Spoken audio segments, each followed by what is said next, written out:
Focused and fearless. Here's everything you need to know this rush hour of May 10, Friday. I'm Riza Diaz. We'll be kicking off today's rush with a breaking news.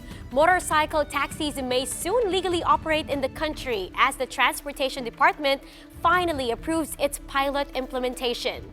This means riders of the ride-hailing app Angkas can soon pick up passengers without fear of apprehension. The pilot implementation of motorcycle taxis will begin in June in Metro Manila and Cebu City. Recall that the LTFRB shut down Angkas operation in 2017, saying that it has no business permit and is not covered by the Land Transportation Code. Rushing now to our top stories.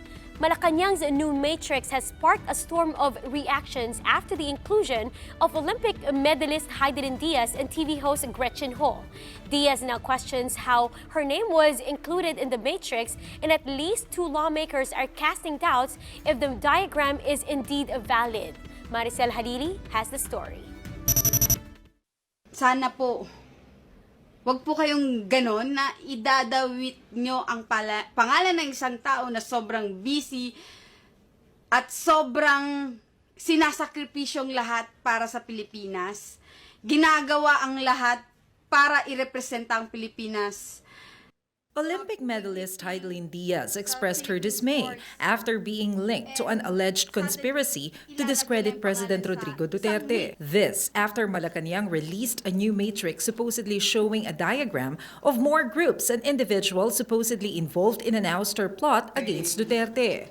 Diaz is not included in the 4 new diagrams presented by presidential spokesperson Salvador Panelo in a press conference on Wednesday, but her name appeared in a PowerPoint presentation shown to reporters. Also included is former volleyball player and TV host Gretchen Ho. According to the Matrix, both Diaz and Ho supposedly collaborated with webmaster Rodel Jaime to help spread the Ang Totoo Narco List videos. Jaime is the administrator of metrobalita.com, the website that uploaded the Bicoy videos linking the first family to the illegal drug trade. Diaz maintains she does not know Jaime.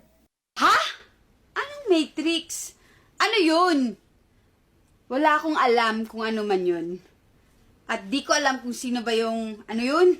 Ano pangalan nun? Di ko alam kung sinong nilink nyo sa akin. In a tweet, Ho said she also does not know Jaime or Bicoy, saying she hasn't watched or shared any of Bicoy's videos. The night before Malacanang released the Matrix, Ho was invited to attend a dinner hosted by President Duterte for his supporters. Senator Panfilo Lacson, for his part, dismissed the involvement of Ho and Diaz. Lacson said these diagrams should not have been released to the public until it has been validated. Dapat pinag-aralan din munang mabuti. Can you imagine Heidelin Diaz engaging in destabilization? Yung intelligence community performed an excellent intelligence work na talagang ganong kalalim yung kanilang pagsasagawa ng intelligence, yung pag-gather intelligence, or baka na-infiltrate na sila ni Bicoy.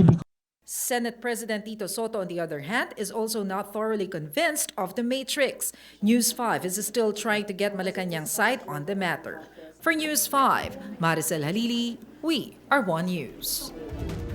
Here are some of the day's biggest stories from the dailies.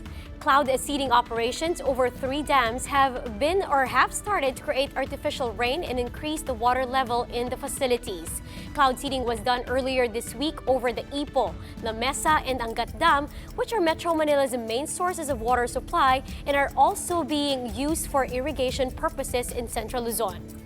Police arrested 4 armed men after figuring out in a shootout with authorities in San Fernando, Cebu on Thursday. The suspects are believed to be working for certain politicians and were hired to harass supporters of incumbent Mayor Lacambini Reluya who survived an attack back in January. Now, the 4 men will face criminal complaints for illegal possession of firearms and for violating the Comelec gun ban. The country's economic growth came in the slowest in 4 years in the first quarter. GDP clocked in at 4.6% in the first 3 months of the year, down from the 6.3% in the previous quarter. NEDA Chief Ernesto Pernia attributes this slowdown to the delay in the passage of the 2019 national budget, which was derailed government spending.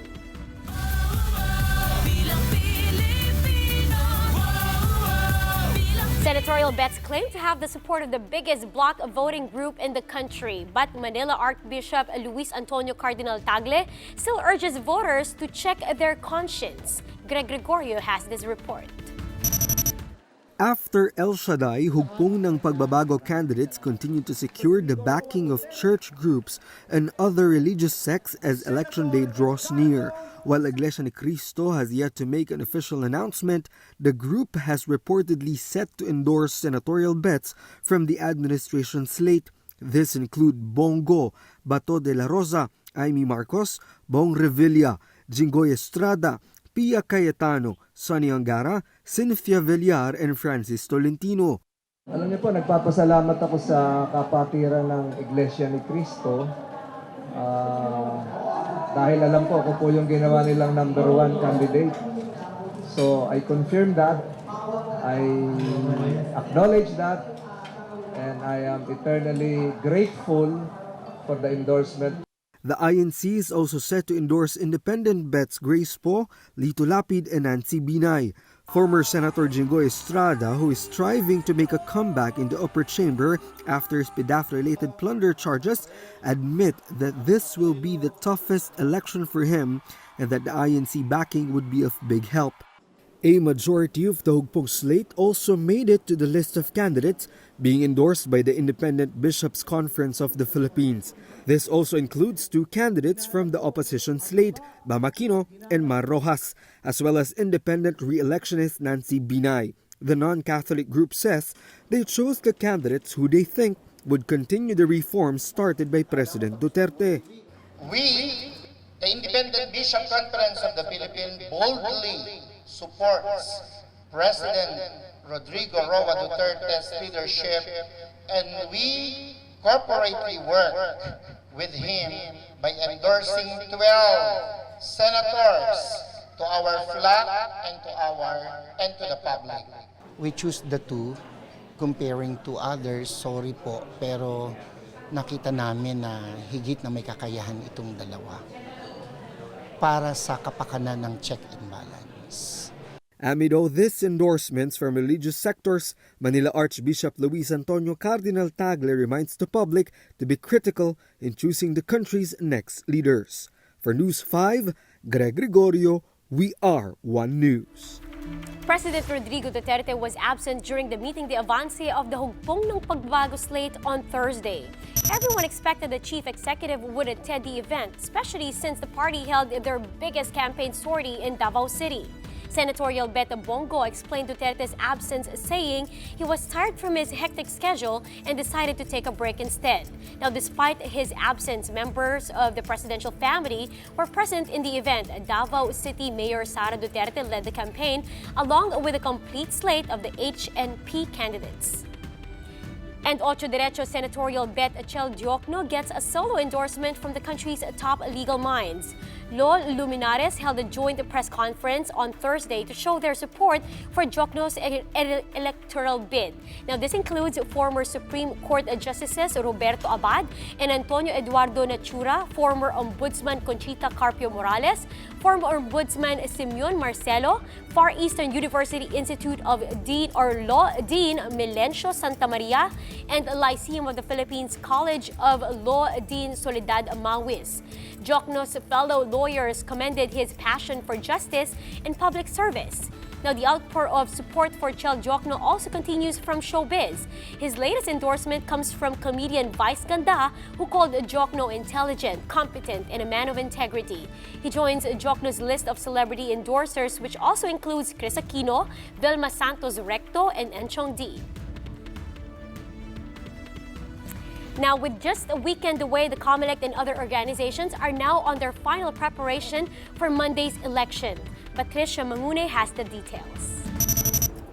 The Comelec has already set up its command center at the PICC for the canvassing of votes for national candidates. This is where the National Board of Canvassers will convene, which is composed of the Comelec chairman and other commissioners. An LED screen will flash updates and other announcements. The canvassing area is where the Comelec will receive, tabulate, audit, and encode the certificates of canvass from the local levels. There's also a cordoned area for the media and a press briefing room. Chairman Sheriff Abbas says he is satisfied with the setup and says the poll body is ready for Monday's main event. This is the first time na pinasok namin. Actually, medyo namangha ako kasi this time medyo organized yung pagka-set up. Sa amin, ready na kami. Talagang at this moment, talagang ready na kami.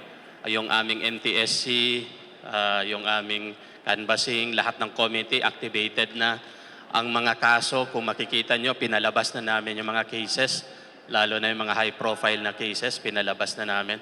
So, on the part of the Comelec, ready na po kami.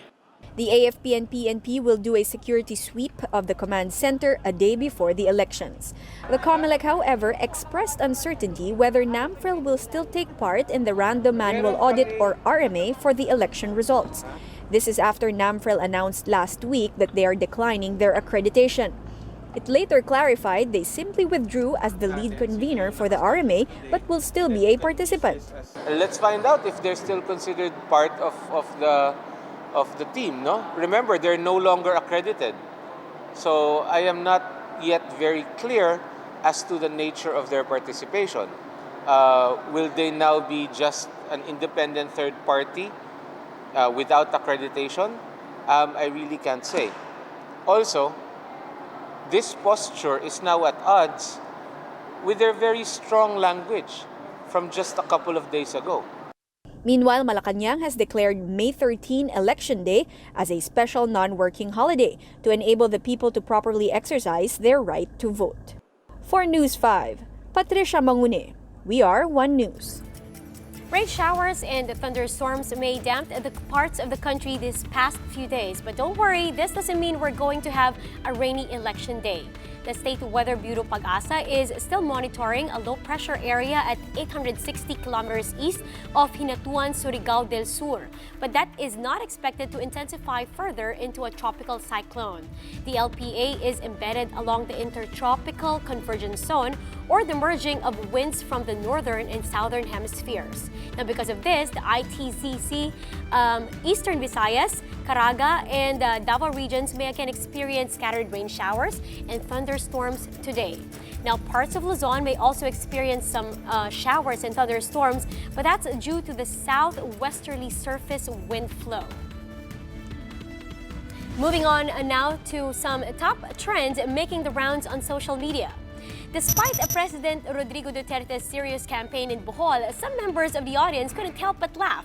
That's after the chief executive and his aide were seen swatting away a cockroach that crawled up his shirt during his speech on Wednesday. Duterte was endorsing a list of senatorial candidates when the cockroach appeared from behind his left shoulder.